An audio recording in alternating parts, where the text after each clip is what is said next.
आज गेलो अचानक नर्सरीमध्ये आणि नर्सरीमध्ये गेल्यानंतर आतमध्ये गेलो तसंच गुलाबाची व्हेरायटी एवढ्या दिसल्या कारण आता हिवाळा जवळ आलेला आहे. तर हिवाळ्याच्या सुरुवातीलाच गुलाबाच्या व्हेरायटी भरपूर आपल्याला नर्सरीमध्ये बघायला भेटतात. आणि ज्यांना झाडाची आवड आहे ते नर्सरीमध्ये गेल्यावर खाली हात येईल किंवा मग काही न घेता येईल असं तर होणारच नाही. 1-2 तरी झाडं घेतल्याशिवाय आपण वापस तर येतच नाही. नर्सरीमध्ये बघू शकता तुम्ही खूप सुंदर सुंदर व्हेरायटी होती. कलर शेडमध्ये वेगवेगळे कलर्स किंवा मग डार्क कलर किंवा लाईट कलर आपल्याला सगळे व्हेरायटीज बघायला मिळतात. आता पर्पलसुद्धा बघू शकता तुम्ही. खूप सुंदर वाटत होता तो रिअलमध्ये. आणि हा शेड बघू शकता किती सुंदर सुंदर. हा जो आहे ना पर्पल कलरचा आहे. जरी वेगळा दिसत आहे, आता पिंक दिसत आहे, पण तो पर्पल कलरचा आहे. खूप सुंदर वाटते रिअलमध्ये. तर मी सुद्धा गेली तर काही ना काही घेऊन येते. तर मी हे 2 झाडं घेऊन आलेली आहे. हा एक डार्क पिंक कलर आहे ना, मोठं फूल आहे. कळी बघू शकता तुम्ही किती मोठी आहे ती. तर आता आपल्याला हे ग्राफ्ट केलेले असतात, ग्राफ्टेड प्लांट असतात. तर हे काय होतं, इंग्लिश गुलाबाने याच्या कटिंग्स लागत नाही, तर आपल्याला याचे झाडच आणावं लागतात.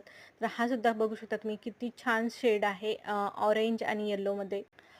केव्हाही प्लांट निवडताना काय करायचं, असे हेल्दी प्लांट आणायचे. असे जर पानं जर खराब असतील तर हे तोडून टाकायचे एकतर किंवा मग घेतानाच आपण बघून घ्यायचं. असे जर त्याच्यावरती डाग वगैरे असतील तर ते कमीत कमी डाग असणारे प्लांट घेऊन यायचं, जेणेकरून आपल्या घरीसुद्धा ते हेल्दी राहतील. तर मी ते मस्त एक साईडला ठेवून दिलेलं आहे माझ्या बाकीच्या झाडांसोबत. आणि ज्या काही जुन्या कुंड्या होत्या त्या रिकाम्या करायला घेतल्या. त्याच्यातली माती कधी पण वाळू म्हणजे सुकून टाकायची. ओली मातीमध्ये आपल्याला झाड लावायचे नाही, कारण त्याच्यामध्ये ऑलरेडी झाड लावलेलं असतं, त्याच्यामध्ये खूप सारे रूट्स असे दबलेले असतात. तर तसं न करता काय करायचं, पूर्ण झाडातली कुंडीमधली माती मोकळी करायची. त्याच्यानंतरच आपल्याला दुसरी झाडं लावायची. त्याच्यामध्ये नेहमी खत वगैरे टाकायचं. शेणखत, एकदम कुजलेलं शेणखत किंवा मग वर्मी कंपोस्ट. आणि एक मला आज सांगायचं होतं, डिप्रेशनमधून जर तुम्हाला बाहेर यायचं असेल, तर झाडं लावा जास्तीत जास्त. माझा हा अनुभव आहे. पर्सनली मला झाडं लावायला एवढं का आवडतं, तर मलाही म्हणजे कोणालाही प्रत्येक कोणत्या ना कोणत्या गोष्टीचं डिप्रेशन म्हणा किंवा मग मानसिक ताणतणाव राहतो. तर त्यासाठी जास्तीत जास्त झाडं लावायला शिका. त्याच्यामधून खरंच तुम्ही एकतरी झाड लावून बघा. पहिल्या झाडामध्येच तुम्हाला खूप जास्त नाही, पण एक तर लावल्यानंतर तुम्हाला असा अनुभव येईल, की आपण खरंच आपल्याला या झाडाला आपण लक्ष देतो, काळजी घेतो, तर आपल्याला याच्यामधून डिप्रेशनमधून निघायला मदत होत आहे.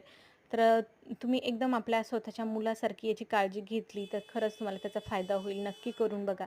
त्यानंतर आज स्वयंपाकामध्ये घेतलं होतं मी फक्त मसाले भात आणि कढी करायची होती, तर मस्त पटकन असं स्वयंपाकाला लागून घेतलेलं आहे. भरपूर असा कांदा, टोमॅटो टाकला ना, तर खूप टेस्टी मसाले भात होतो आणि मसाले भात आणि कढी होती. सिंपल असं आजचं जेवण होतं. तर आजचा व्हिडिओ तुम्हाला कसा वाटला? आवडला असेल तर लाईक, शेअर, सबस्क्राईब करायला विसरू नका. भेटूया अशाच एका नवीन व्हिडिओमध्ये. तोपर्यंत बाय.